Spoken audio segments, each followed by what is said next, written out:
Salut les amis, c'est Jérémy.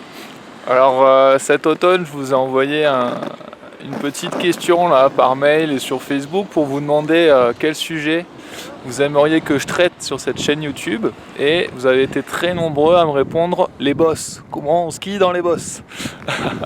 Alors je vais me faire filmer là sur un petit run dans les bosses sur une piste rouge qui est déjà bien sympa, il y a pas mal de pentes.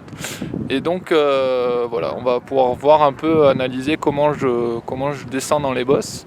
En général, dans les bosses, il y a deux façons de faire. Soit on contourne les bosses, c'est une solution, hein, d'accord. Moi, je l'utilise pas très souvent, voire quasiment jamais. Je vous explique pourquoi, parce que souvent dans les champs de boss, on a la neige qui est encore bonne et assez fraîche sur les bosses. Et autour des bosses, c'est gelé, justement à cause des nombreux passages de skieurs. Voilà, et en fait, du coup, ce qui se passe, si les bosses en plus sont formées assez proches les unes des autres, on a très peu de place pour faire pivoter les pieds et faire déraper les skis entre les bosses, donc c'est assez désagréable. On est sur la glace, on ne maîtrise pas vraiment. Voilà, donc moi je vais vous partager une deuxième solution pour skier dans les bosses, celle que j'utilise les trois quarts du temps, voire quasiment tout le temps.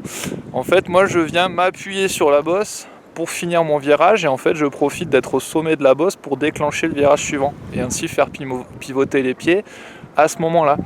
Donc c'est vachement agréable, on se retrouve vachement fléchi, groupé sur soi quand on est au sommet de la bosse, donc on respecte vraiment une position très dynamique, une position de base avec beaucoup de flexion au niveau des chevilles, genoux, hanches, ce qui nous plaît, hein, ce qui permet de déclencher facilement le virage suivant. On appelle ça aussi, on entend souvent un déclenchement par ravalement, hein, donc c'est de ça qu'il s'agit. Voilà, donc moi j'utilise vraiment ça. Donc je vous montre ça, allez c'est parti et merci.